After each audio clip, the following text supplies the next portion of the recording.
Is it hard to access affordable, healthy food? Then listen carefully.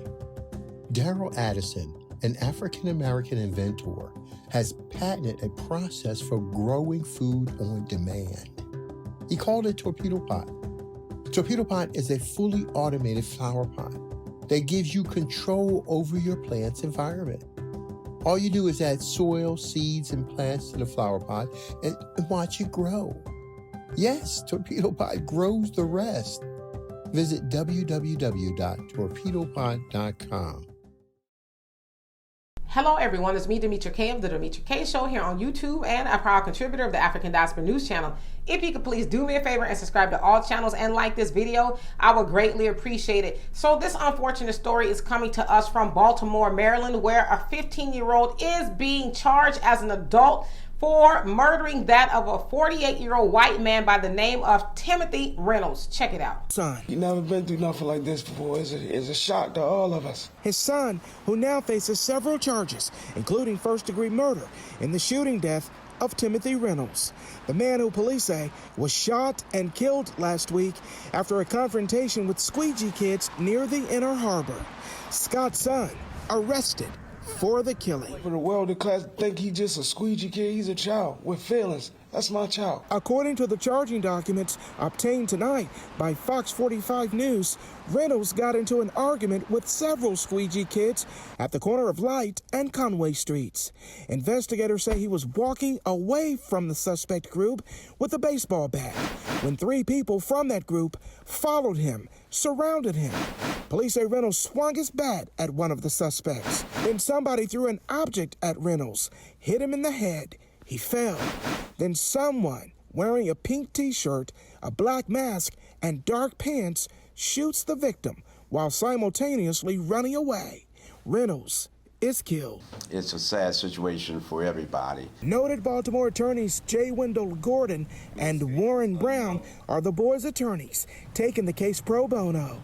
They say it's unclear now who actually did the shooting, but they say if the facts reveal their client pulled the trigger, they call the shooting defensible. 14 years old, 5'6" and 126 pounds, approached by a 6'2" man with 220 pounds with a bat.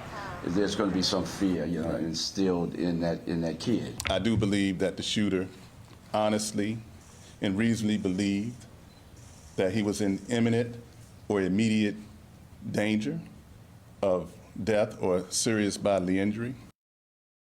So as you heard there, the 15-year-old's father is saying, he's never been through anything like this. He's a good kid and this, that, and the other. Now, his attorneys, J. Wendell Gordon and Warren Brown, are big-time attorneys there in Baltimore, and they decided to take the case for free to defend the 15-year-old for free because they feel like it's a case of self-defense. All right, so most of us who have been in an inner city or have driven through one have seen the culture of squeegee workers. Now, they are the workers that typically stand on a corner or in an intersection somewhere. In this particular case, took place at Baltimore Harbor intersection, where they will try to squeegee people's cars if they're driving by, or if they're stopped rather at the light. They'll try to get a squeegee in real quick and they'll do it for money. And so Timothy somehow got into an altercation with the squeegee boys, and witnesses said they saw him drive a little bit up the road, park his car, get out with a metal bat. They said that he ultimately walked across 4 to 8 lanes to get to the boys, and they said that he was wielding the bat. Now, also witnesses are saying, now of course there's a whole lot of witness testimony coming forward, that Timothy was walking away, and then the boy, the 15-year-old, decided to shoot him as he was walking away. Also, before that, they said that a couple other boys threw an object at him and he fell and hit the ground, and then he was shot. So again, there's a lot of testimony coming out. I guess they'll have to decide what actually happened in court. Okay, so the debate is this. Was it self-defense, or was it cold-blooded murder? Now, it should also be said that the 15-year-old has been doing that job for 7 years, so roughly around when he was 7 or 8. that he had been doing the job of a squeegee person and that he was also enrolled in summer school. It doesn't sound like he has a criminal background or anything like that at all. Of course, the conversation has come into the mix as to why and how did that 15-year-old, 14-year-old at the time, how did he get a hold of a gun? And so was it self-defense? I don't know, it's to be determined, but the law there in Baltimore basically says that whoever is being threatened has a duty to retreat, basically saying that if you're feeling threatened and you have a way out, an avenue of escape, then you should take that. Now, the other thing is, well, did they have an avenue of escape? Did they feel like they needed to take him out in order to neutralize the threat? And so again, those things will have to be answered and, investigated while the trial is going on. Now, his attorneys, the 15-year-old, they're trying to get it moved to juvenile court because, of course, they're trying to try him as an adult. And that could mean a whole host of things, even life in prison for somebody who was 14, who may have been defending himself. So, again, there's a lot going on with this case. And, of course, they're trying to paint the white guy as, oh, he was a great dad and he was a great worker and all this other stuff. But it's like these people are leaving out the fact that he could have kept moving.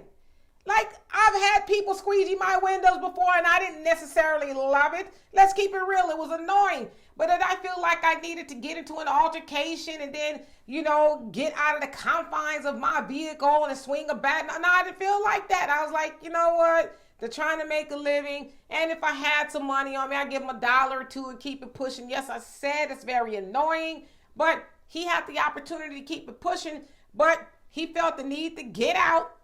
Again, after he drove up the street, crossed over a whole bunch of lanes to go confront the boys. And so he could have saved his own life by not engaging in, baseball with kids who was not throwing a ball at you.